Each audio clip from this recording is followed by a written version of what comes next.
Before you scroll past this, stop for just 1 second. What if the answers to your anxiety, your broken relationships, your lack of purpose, were spoken over 2,000 years ago and are still waiting for you to hear them? Today, we are walking through 21 teachings of Jesus Christ that have the power to completely reshape the way you think, love, live, and lead. Drop your name and where you are watching from in the comments right now. Whether you are in Lagos, London, New York, or Manila, this message is for you. Let's begin. Love God above everything else. Thou shalt love the Lord thy God with all thy heart, and with all thy soul, and with all thy mind. Matthew 22:37. Jesus does not start with rules, he starts with relationship. This is the most important commandment ever given, not because God needs our love, but because we were created to give it. When your heart is fully oriented toward God, decisions become clearer. Priorities fall into order and the noise of the world loses its grip on you. Loving God is not a feeling you wait for. It is a daily choice. It is opening the Bible when you would rather sleep. It is trusting His plan when yours is fallen apart. It is saying, "Not my will, but yours." Everything else in this list flows from this one lesson. Get this right, and the rest begins to make sense. Lesson 2. Love your neighbor as yourself. Thou shalt love thy neighbor as thyself. Matthew 22, verse 39. Jesus immediately follows the first commandment with this one, and that sequence is intentional. You cannot genuinely love God and treat people with contempt. The two are connected. Your neighbor is not just the person next door. It is your coworker who irritates you. It is the family member who misunderstood you. It is the stranger in need on a difficult day. To love them as yourself means extending the same patience, the same grace, the same benefit of the doubt that you naturally give to yourself. This is not weakness. This is the highest form of spiritual maturity. Lesson 3. Forgive without keeping count. I say not unto thee until 7 times, but until 70 times 7. Matthew 18:22. Peter thought he was being generous when he suggested forgiving 7 times. Jesus multiplied that number into something that removes every excuse we have for holding a grudge. 70 times 7 is not a math equation. It is a heart posture. Unforgiveness feels like control, but it is actually a chain around your own soul. Every person you refuse to forgive has power over your peace, your sleep, and your joy. Jesus is not asking you to pretend the wrong did not happen. He is inviting you to release it and trust that God is the righteous judge. Forgiveness is not for the other person first. If this is already speaking to something in your heart, type yes in the comments. Someone needs to see that they are not alone in this journey. Keep watching. Lessons 7 and 14 may be the most important ones you hear today. Lesson 4. Do not judge others. Judge not, that ye be not judged. Matthew chapter 7, verse 1. This may be the most quoted and least practiced teaching of Jesus. We form opinions about people within seconds. We label, dismiss, and condemn based on incomplete information. But Jesus reminds us that we are not equipped to be the final word on another person's soul. We see the surface. God sees the whole story. This does not mean you cannot recognize wrong. It means you approach people with mercy before you approach them with a verdict. The same measure you use on others will be used on you. That alone should slow us down. Lesson 5. Pray in secret, not for show. When thou prayest, enter into thy closet, and when thou hast shut thy door, pray to thy Father which is in secret. Matthew chapter 6, verse 6. There is a kind of prayer that performs for people, and a kind of prayer that actually reaches God. Jesus is not against public prayer. He is against the motive of being seen. When prayer becomes a display, it has already received its reward, human applause. But when you pray in private, with a raw and honest heart, you step into something real. The secret place is where God meets you without the noise, without the audience, and without the mask. It is where strength is replenished, direction is found, and peace that makes no logical sense begins to settle in your chest. Build a prayer life no one sees. That is the one that changes everything. Lesson 6. Do not let worry run your life. Take no thought for your life, what ye shall eat, or what ye shall drink, nor yet for your body, what ye shall put on. Matthew 6:25. Anxiety is not a modern invention. Jesus addressed it head-on because he knew the human heart would always tend toward fear. He points to birds. They do not plant or harvest, yet they are fed. He points to flowers. They do not labor, yet they are clothed in beauty. And then he asks, are you not worth far more than these? This is not a call to be irresponsible. It is a call to transfer the weight. You were never meant to carry tomorrow today. Cast your concerns on the Father. Take the next faithful step and trust that He is already in the future you are afraid of. Lesson 7. Faith the size of a seed is enough. If ye have faith as a grain of mustard seed, ye shall say unto this mountain, remove hence to yonder place, and it shall remove. Matthew 17:20. Most people disqualify themselves from miracles because their faith doesn't feel big enough. But Jesus did not say you need enormous faith. He said you need genuine faith. A mustard seed is one of the smallest seeds in existence, yet it grows into something that birds nest in. The size of your faith matters less than the object of your faith. When even a small, sincere trust is placed in an all-powerful God, mountains move. Not always the mountains we expect, not always in the timing we demand, but they move. Stop waiting until your faith feels perfect. Offer what you have. That is where God starts working. We are halfway through, and things are about to get even more personal.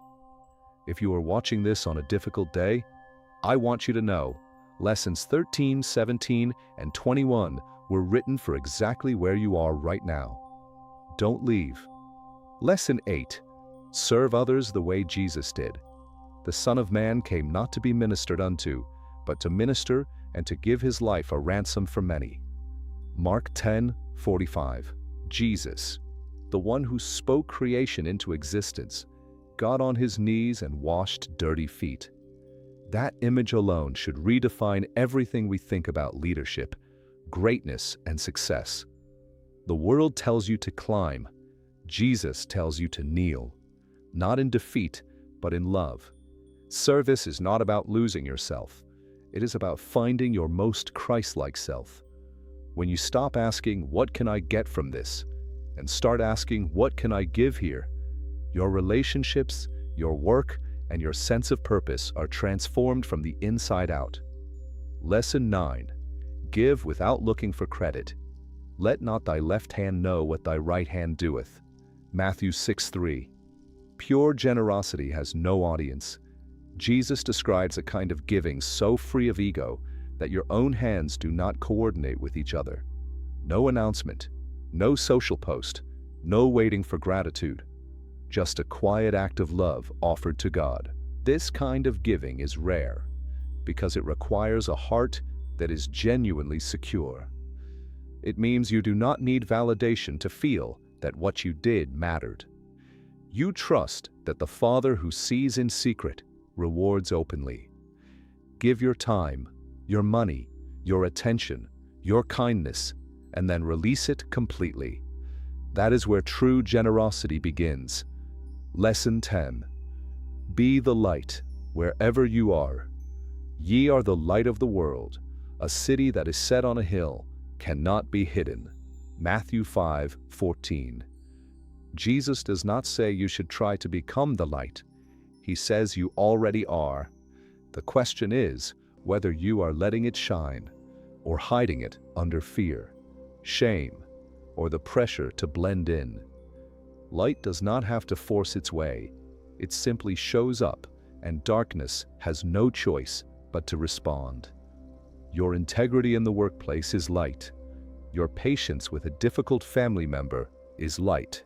Your joy in the middle of hardship is light that people cannot explain and cannot ignore. You do not have to be loud to be light. You just have to be present and authentic. Lesson 11. Obey because you love, not because you fear. If ye love me, keep my commandments. John 14:15. Obedience shaped by fear is fragile. The moment the pressure lifts, it collapses. But obedience born from love is a completely different thing. It is not a reluctant compliance with a rulebook. It is the natural response of a heart that has been changed. When you genuinely love someone, you want to honor them. You think about what pleases them. You adjust your choices around what they value. Jesus is not asking for perfect behavior. He is asking for a surrendered heart. When that is in place, obedience follows naturally, not as a burden, but as an expression of devotion. Lesson 12. Hunger for righteousness more than comfort. Blessed are they which do hunger and thirst after righteousness, for they shall be filled. Matthew 5:6. Nobody is accidentally righteous. Spiritual growth requires a real appetite, a genuine desire to live aligned with God's character, not just His blessings. Many people want God's provision without God's transformation.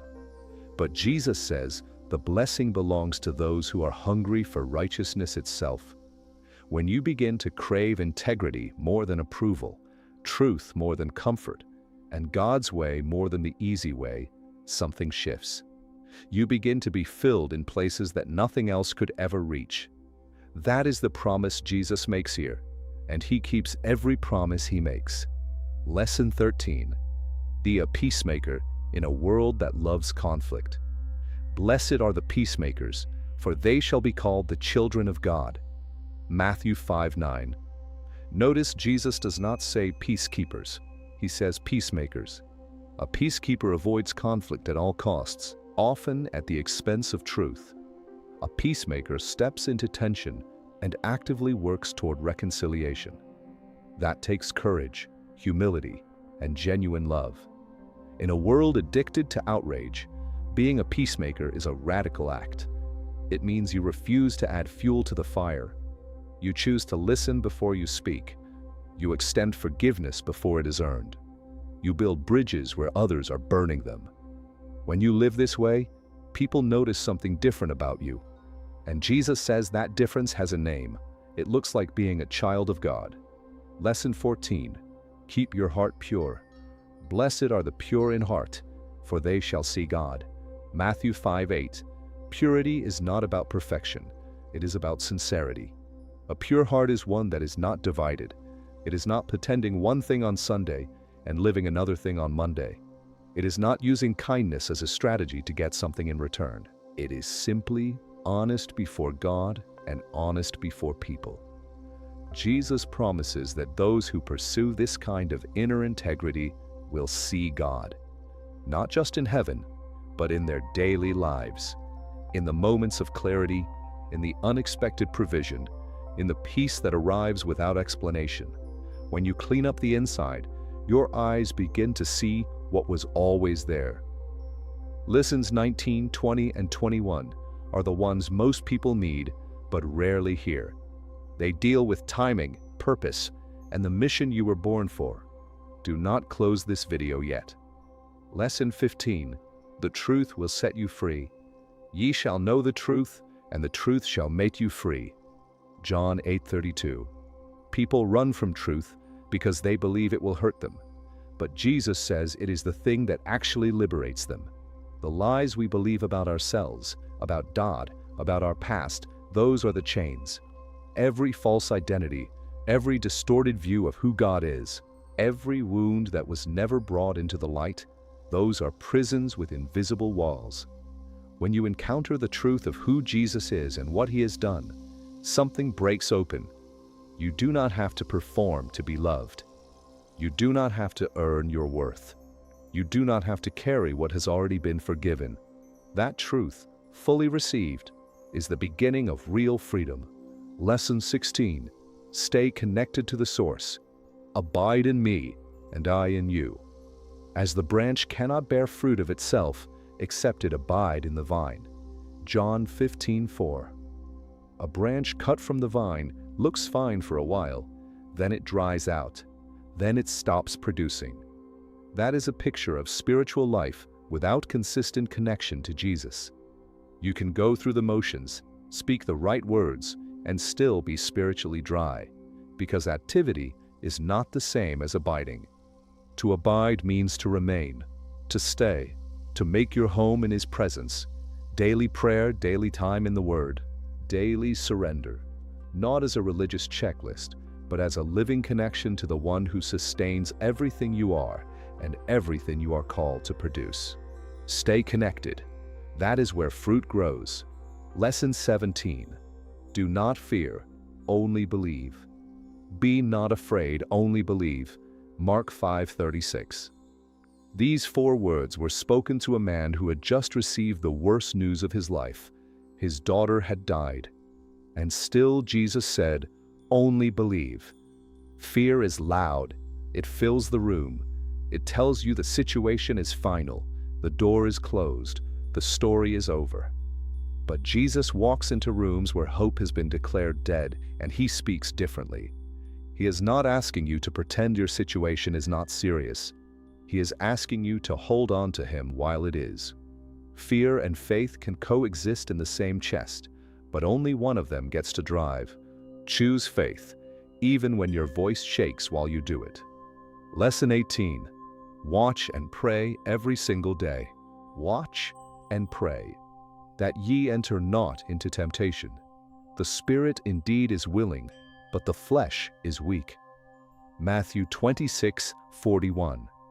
Jesus said this in the hardest night of His earthly life, in the garden, just hours before the cross. And still His instruction was this: stay alert and keep praying. Spiritual carelessness is not dramatic. It is quiet. It is skipping prayer because you are busy. It is slowly drifting from what you know is right, without a single moment that felt like a decision. Watching means paying attention to where your heart is going. Prayer means staying connected to the strength you cannot manufacture yourself. The flesh will always take the path of least resistance. The spirit, fueled by prayer, can take the harder and better road. Lesson 19. Value every person you meet. I will have mercy and not sacrifice, for I am not come to call the righteous, but sinners to repentance. Matthew 9:13. Jesus sat and ate with people that religious society had labeled and discarded. Tax collectors, outcasts, broken people, the ones everyone else had given up on. He saw not what they were, but what they could become. That is the lens through which Jesus looks at every human being, including you. Not your worst moment, not your label, not your history. When you begin to look at people the way Jesus does, with mercy before judgment, with hope before verdict, you become an agent of transformation. You never know whose life will be permanently changed simply because you chose to see them as worth seeing. Lesson 20. Wait for God's timing without panic. Mine hour is not yet come. Even Jesus operated on a divine schedule. He did not rush. This is one of the most difficult lessons for anyone living in a world of instant results. We want answers now, breakthroughs now, change now. We assume He is absent. But waiting is not wasted time. The waiting shapes you in ways the breakthrough never could. It builds patience, character, and a trust that cannot be manufactured in a season of ease. The timing of God is not slow, it is precise. And when the hour finally comes, everything is ready in a way it never would have been if it had arrived on your schedule. Hold on. Your hour is coming. Lesson 21. You were sent. Now go live like it. As my Father hath sent me, even so send I you. John 20:21. This is the lesson that ties every other one together. You were not placed on this earth to simply survive, accumulate, and disappear. You were sent with intention, with purpose, and with the backing of heaven. Your workplace is a mission field. Your family is a mission field. Your neighborhood, your social media, your everyday conversations, all of it is ground that heaven has placed you on for a reason. Jesus sends us the same way the Father sent him, with love as the method, truth as the message, and service as the posture. You do not need a platform or a title. You need a willing heart. The world does not need more noise. It needs more people who have truly sat with Jesus and gone out changed. 21 lessons, one teacher, and a message that has outlasted every empire, every trend, and every attempt to silence it. Love God, love people, forgive freely, pray honestly, serve quietly, trust deeply, shine consistently, and go, knowing you were sent. If this message reached your heart today, share it with someone who needs it. Leave a comment with your name, where you are watching from, and the one lesson that hit you the hardest. Subscribe so you never miss a message like this. And remember, for God so loved the world, that he gave his only begotten Son, that whosoever believeth in him should not perish, but have everlasting life. John 3:16. God bless you. See you in the next one.